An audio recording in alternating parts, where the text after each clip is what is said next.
All right, so get this. We're diving into a story today that sounds like something straight out of spy movie.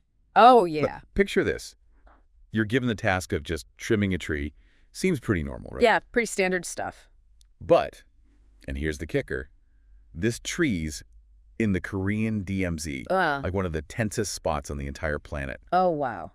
And get this, trimming that tree almost kicked off World War III. No way. Seriously. Seriously. Oh, It's called the Axe Murder Incident, happened back in 1976, and let me tell you, it's got twists and turns you wouldn't believe. that's why. I mean, it really shows you just how easily things can get out of hand when you mix, like, a simple task with such a volatile environment. Okay, so let's rewind a bit, set the stage.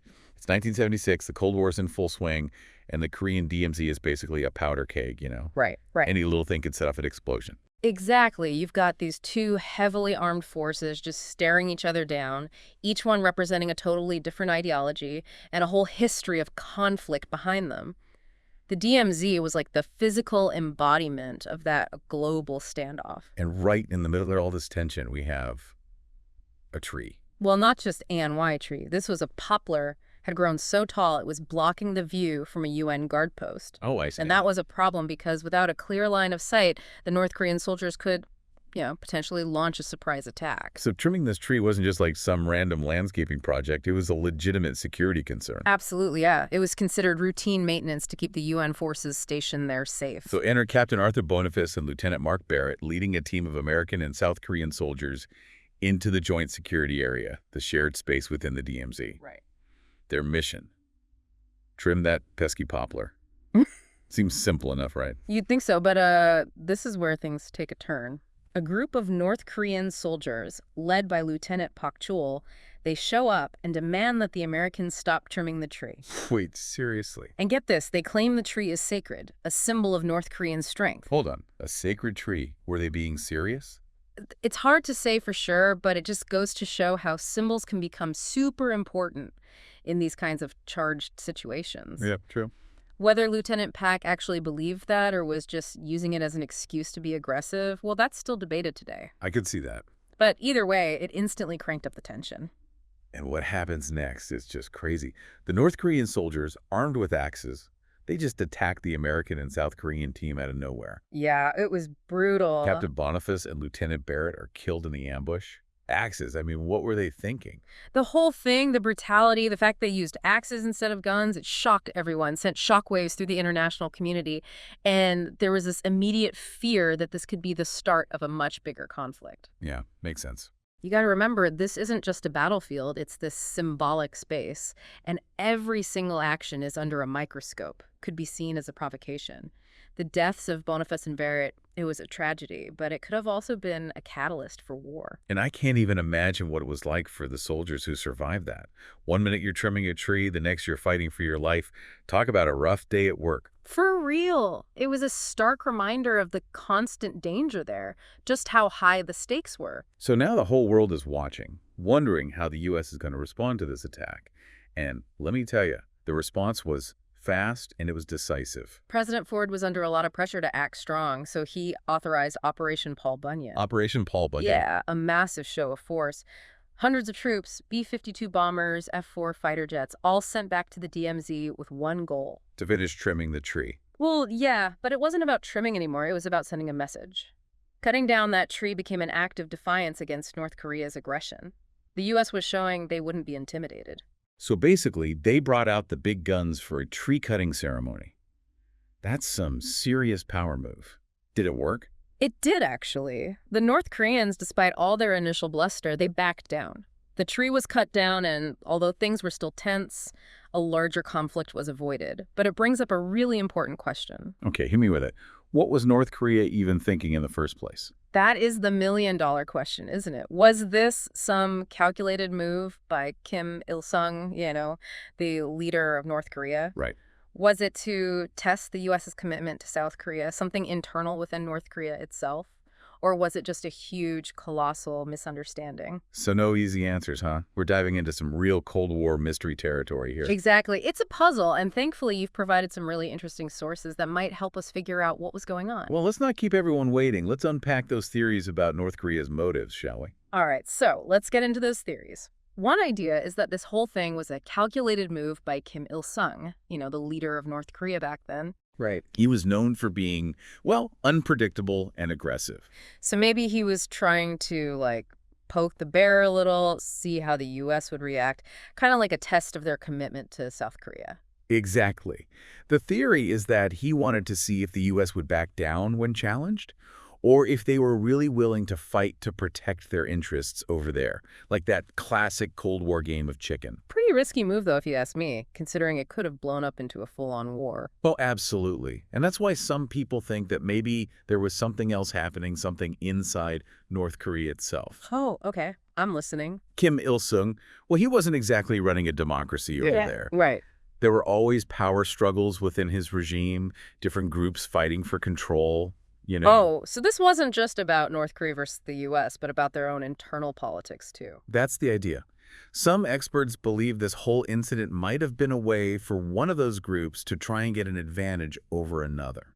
Maybe someone wanted to make Kim Il-sung look weak or force him to take a more aggressive stance. Who knows? It's like a game of chess, but with incredibly high stakes. So we've got the testing the U.S. theory and the internal power struggle theory. Any other possibilities? Well, there's always the chance, and it's a slim one, that this was all just a huge misunderstanding. Right. Maybe there was some miscommunication or the intentions got misinterpreted and things just got out of control. Yeah, I mean, the DMZ was such a tense place, it wouldn't be that surprising if something small blew up into something much bigger. Right. But even if it started as a misunderstanding, the way it escalated shows just how fragile things were. It's a reminder that even something that seems small can have massive consequences, especially in a place like that.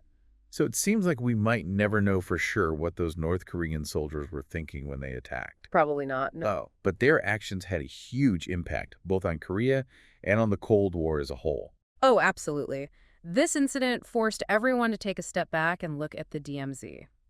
The Joint Security Area, which was supposed to be about cooperation, well, it became even more fortified, more controlled. They weren't taking any more chances after that. Which is understandable. I mean, if something that started with trimming a tree could almost start World War III, you'd want to tighten things up a bit, right? Exactly. It was like a wake-up call. Even in places that are designed for dialogue and de-escalation, there's always a potential for violence. It makes you wonder, what if things had gone differently that day? Like, what if the U.S. had responded even more aggressively or North Korea had retaliated? The possibilities are kind of scary, to be honest. We could have easily seen a full-blown conflict in Korea, maybe even pulling in other major players like China and the Soviet Union. Not a good thought. Definitely a close call. It shows the huge responsibility that leaders have in these kinds of situations. Their decisions can literally mean the difference between peace and war. Absolutely. The axe murder incident is a reminder that peace is fragile, always under threat from miscalculations, misunderstandings, and things spiraling out of control. And it shows how important diplomacy is, clear communication, trying to understand the other side's point of view, even when you don't agree with them. Something we could all use a little more of these days. It's a lesson that's still relevant, especially with all the tension and potential flashpoints we see around the world. You're right. History might not repeat itself, but it definitely rhymes. And the axe murder incident, well, it's a pretty chilling reminder that even the smallest events can have huge, unpredictable consequences. So where do we go from here? What can we learn from this that can help us navigate the world today? I think for me, one of the things that really stands out is how history, it's not just dates and names in a textbook. Right. It's about real people making decisions, some good, some not so good, and those decisions can have consequences we can't even imagine. Yeah, I agree with that. And the axe murder incident, it really makes that point, doesn't it? That even small actions can have huge consequences that nobody intended, especially in a place like the DMZ where things are so tense. Like that butterfly effect, right? Yeah. One little flap of a wing in one place can cause a hurricane on the other side of the world. Exactly. And here, the butterfly was, well, a tree trimming job that almost started World War III. Wow. It really makes you think about how connected everything is. So how do we apply that to today? I mean, what can we learn from all this to help us avoid making those same mistakes? I think one of the most important things is understanding the context, We got to be aware of the history, the cultural differences, the politics of a situation before we just jump in and do something. Because what might seem totally normal in one place could be seen as a huge provocation somewhere else. Exactly. And that's where diplomacy comes in. We need to talk to each other, try to understand each other's point of view, and find ways to calm things down before they get out of control. Easier said than done sometimes, but yeah, I get it. We can't just assume everyone sees the world the way we do. Right. And we also need to think about our own biases, our own assumptions. Something that might seem perfectly reasonable to us might be totally unacceptable to someone from a different background. So we need to be more mindful, more aware of the bigger picture, and like you said, willing to listen to different points of view. Exactly. And I think the axe murder incident, it's a perfect example of why that's so important. It shows that even the most ordinary thing can have unintended and sometimes really bad consequences if we're not careful. It's a sobering thought, but it's also hopeful in a way. Because if we can learn from these mistakes, maybe we can actually create a world where trimming a tree doesn't risk starting World War III. Well said. And it starts with understanding history, recognizing that international relations are complex, and being willing to have real conversations, even with people we disagree with. It's amazing how what started as this deep dive into a strained Cold War story has turned into this, deep reflection on how we interact with the world. It's amazing what we can learn from these little-known historical events. Absolutely. History might not repeat itself exactly, but it definitely gives us valuable insights, even warnings, that can help us deal with the challenges we face today.